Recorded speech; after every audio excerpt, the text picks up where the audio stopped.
Hi folks, you're with Tacitus Today, your pushback channel, and thank you for joining this audio, radio, no pictures live stream. In this essay, I'd like to talk about what I see as a fascinating subject and one that I've touched on previously, but why is it that 12,000 or so years ago, all the societies around the globe on planet Earth were technologically at the same level? Now, if you accept the archaeology and the digs and the carbon dating processes, that they were all the same, and making allowances for there was still like a mini ice age in the northern hemisphere, and that sort of thing. But putting, and I'll come back to that actually in a minute. But technologically, they're all hunter-gatherer, in effect, hunter-gatherer societies, and they're all living in the Stone Age. Now, so everyone's the same. The black societies, the white societies, the brown societies, everyone's on the same level. And then suddenly things start to change. Now, what caused that change? Is it some folks were brighter than others? Were they adapting to more challenging circumstances that required the employment of more brain power? Did the dumber people or the less bright people die off, which left only the bright people, or left a high proportion of bright people?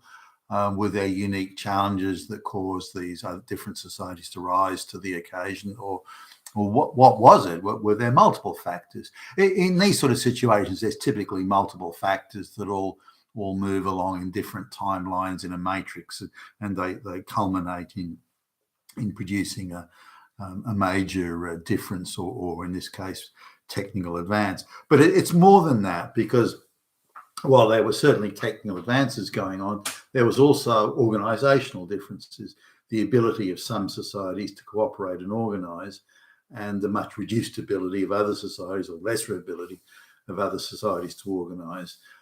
This was something that the first Europeans that started going into Africa, like Central Africa, and really this is something that amazed them.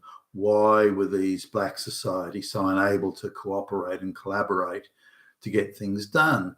Some were, and some had different levels of collaboration, but really it was sort of the 1800s before the black societies of Africa, and even then, there's only the ones that were exposed to Western or Arabic influences, that they started to deal in smelting iron ore. So this was something that, why so many thousands of years behind? But in the earlier stage, the 1600s and 1500s, the Europeans marveled at the African tribes seemed incapable of the level of collaboration and social trust needed to create the sort of wealth and societies and so on that the Europeans had, or others had, for example, in China and so on.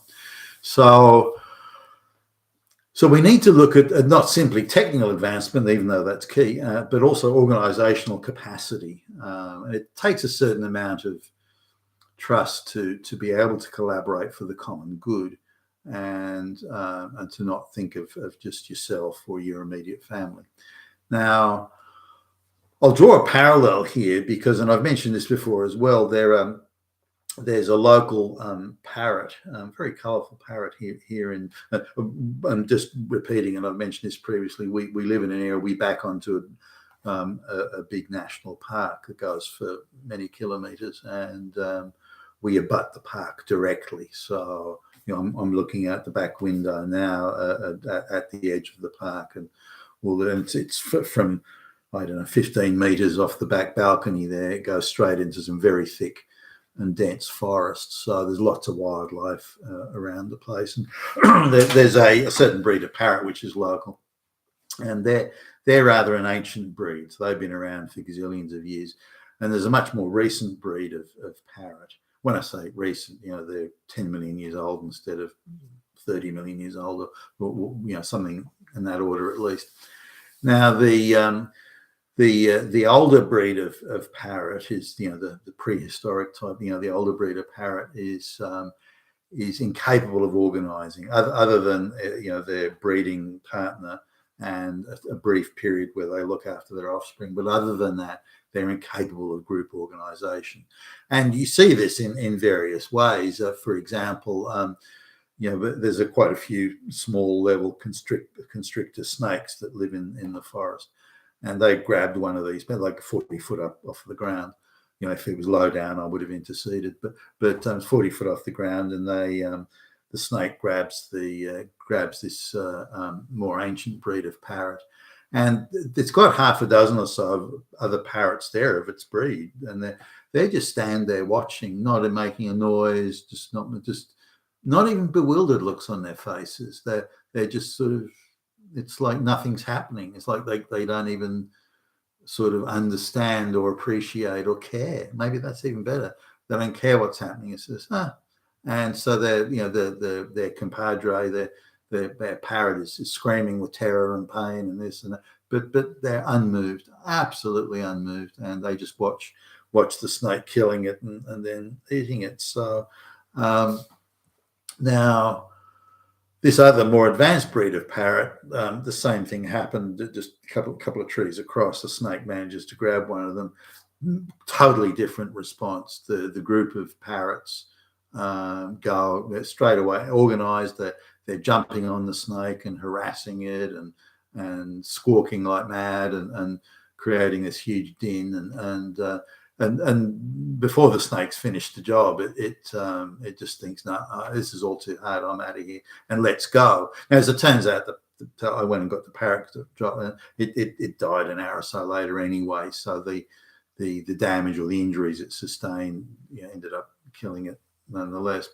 But totally different response by the parrots. I mean, they couldn't have been more different. Similarly, when it comes to feeding, the more advanced group of parrots will,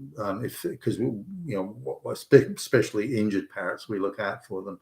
My wife and I, we treat that quite seriously, and so any injured parrots or injured critters generally we'll look after. So we've got feed bowls and so on out there, which really are meant to be for the injured ones. Nonetheless, they all come. Now the advanced species of parrot, they may squabble when they arrive, but they'll make sure that every one of them gets something to eat. And it's, I don't know how they organize that or what the process is, but they all make sure they all get some. It's almost like they look at what's there and go, okay, there's enough for 3 mouthfuls each, or something like that. And they organize it, but they all get something to eat. No one parrot is scared off by the others, so it gets nothing to eat. And this is very important because they're allowed to look out for the group and to make sure that everyone has got something to eat. The less advanced parrot, there's a couple of riders here, but the less advanced parrot takes the immediate reflex view that if they can prevent the other parrot of their own breed, if they can prevent the other parrot from getting something to eat, that's the accomplishment. That as long as they can achieve that, they're doing good. If they don't get anything to eat at all, doesn't matter, as long as they stop the other parrot from getting anything. That's all they seem to care about. So they've got various behaviors and so on that attempt to do that. And again, they don't care if they don't get something. Now they'll fight to the death over a pile of seeds. These more ancient breed of parrots. But if another breed of bird or parrot or any other creature comes in to eat the seeds, they just stand there sort of quite bewildered. They'll even fight to the death while other birds are eating the seeds that they're fighting over. So there's nothing there to fight over, but they don't care. It's stopping the other bird. That's the only thing that matters to them. And they reflexively go for that. And it's obviously something that's genetically inbred to their behavior, but they're incapable of transcending their pre-programmed genetic behavior.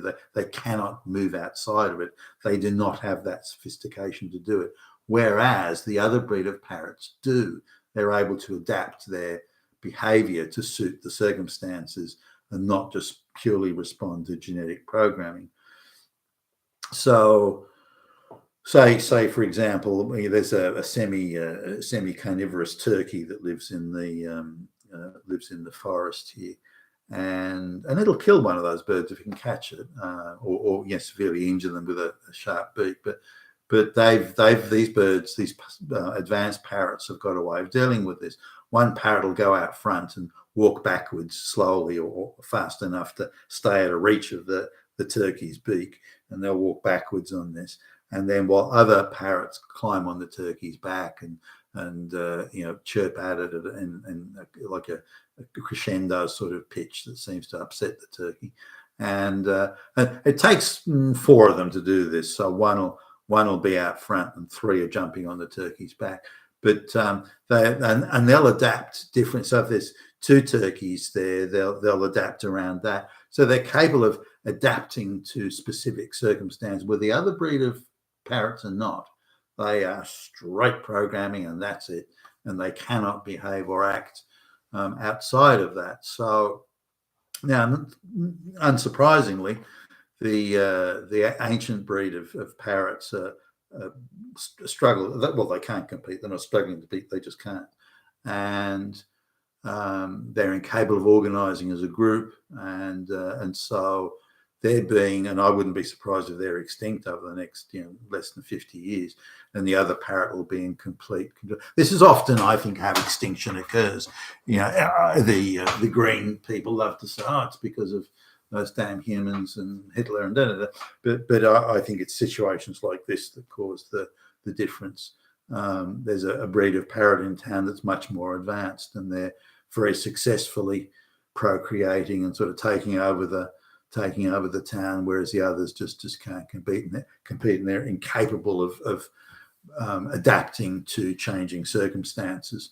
Now, there's also a technological aspect. The more ancient parrot's got a much more specialised beak, whereas the newer parrot has a much more multi-purpose beak, so they can eat different things. Because the ancient parrot's got a specialised beak, they need a bigger territory, which is why they're programmed to scare away the other members of their own parrot breed, but again are just totally confused when they're faced with other breeds. Again, they just stand there and look while the seeds that they otherwise would eat are being consumed.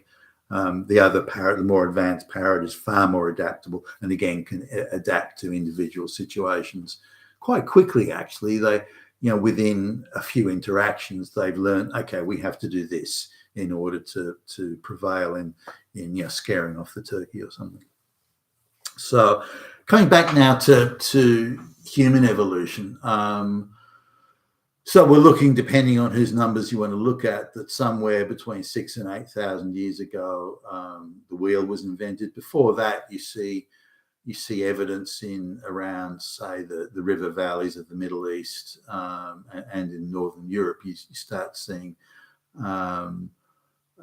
more skilled use of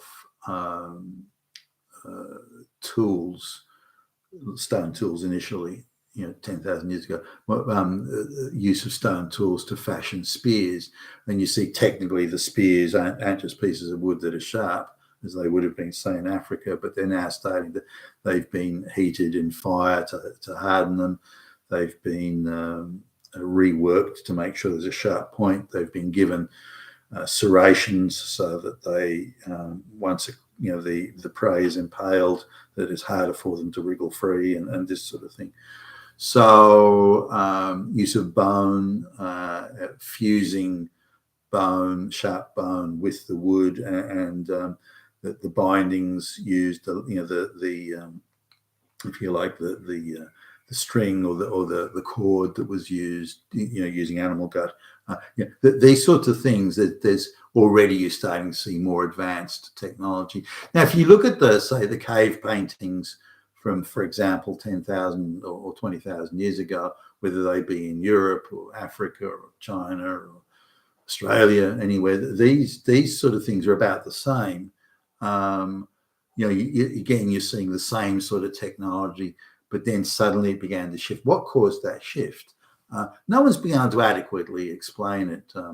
The leftists, who are very keen to always portray white people as Nazis and so on, they just say that incredibly fortuitous circumstances arrived, and there were green fields and bountiful food and everywhere, and magically only in areas where white people were, which gave white people an unfair Nazi advantage. Nonsense, absolute nonsense that comes out. But it's more than that, because again, it was happening on two planes: the technical and the organisational. So these are things that I don't know the answers, by the way. I'm going to surmise, but somehow um, the least capable people in these advanced societies were dying, and the most capable people were surviving. And through that, I think there was like a, if you will, putting it simply, an IQ increase that did not occur in other places. Now, as we move through the say the Iron Age, and you look at some of the earliest Iron Age was say around this is the Phoenicians, the people from the Levant, so modern day Lebanon and Israel and everything. So they had quite a lot of trading posts around the Mediterranean Sea, and some of the earliest examples of the Iron Age, the smelting iron, this is following the Bronze Age. Some of the earliest examples of this were around what today would be Tunisia. At the time was Carthage, which was quite a significant trading place and technically quite impressive, some of the things they achieved there.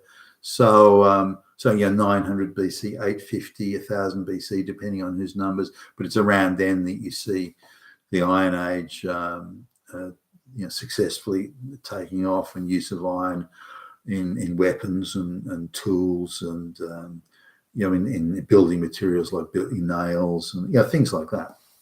So they so that was 1000. Say just using round numbers here, that was 1000 BC. So only 3000 years from before. And once that was achieved, things started moving on a relative basis, at least fairly quickly. So we've gone from the Stone Age, and it's taken 10,000 odd years to get to the Iron Age, again passing through what was known as the Advanced Stone Age, and then into the wheel's been discovered, all sorts of things like that. And the Egyptians are using the wheel in say chariots for warfare and transport for the aristocratic classes and so on. If you look at, say, the Egyptian capacity to their artisans in putting together, various statues, things like that in gold and bronze, I mean, it's very impressive, quite intricate work. And you see similar levels of intricacy and work that were many hundreds of years before Christ that you see in, say, the Celtic artisans going through Europe and into Britain. And on top of this, there are people movements as well, displaced by weather, probably more than anything, but as in the Ice Age advancing or retreating. So numerous technological changes, but these technological changes were confined to particular areas of the globe and not others. Why were some technically moving ahead quite quickly, others not? Now, you have other factors like very fertile river valleys, which are suitable for agriculture and animal husbandry and so on. So you get large amounts of people hanging around those areas because they're lush and so on. And then because there are that many people, there has to be administration, there has to be organization, there's shared knowledge. So someone has an idea, hey, if we do this, and someone goes, oh, wow, well, okay, if we do now do that as well, then next thing you know, we've got iron ore. So when you get that many people together, the bright people come sort of together and start inventing things and creating things, whether it be in organization, administration, or technical. So you can see that occurring there, and where people were able to gather in larger numbers but that wasn't the only thing. People were able to gather in large numbers in parts of Africa in very fertile river valleys, and yet the same thing didn't happen there. So we're looking at a catalyst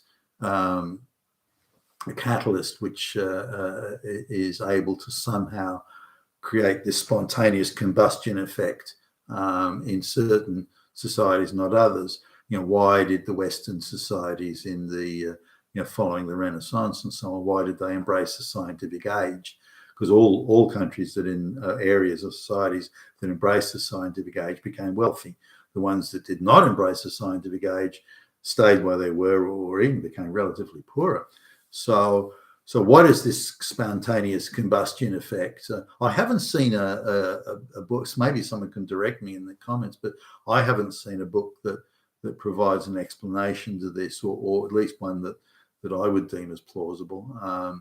They're too busy, too terrified of sounding racist or something if they actually deal directly with the issue. But again, we're looking at multiple levels here. We're looking at technical and organizational, and the development of enough trust within that society to be able to share information, share ideas that can be used then for the wider or common good. You've been with Tacitus today, your Pushback channel, and thank you for listening.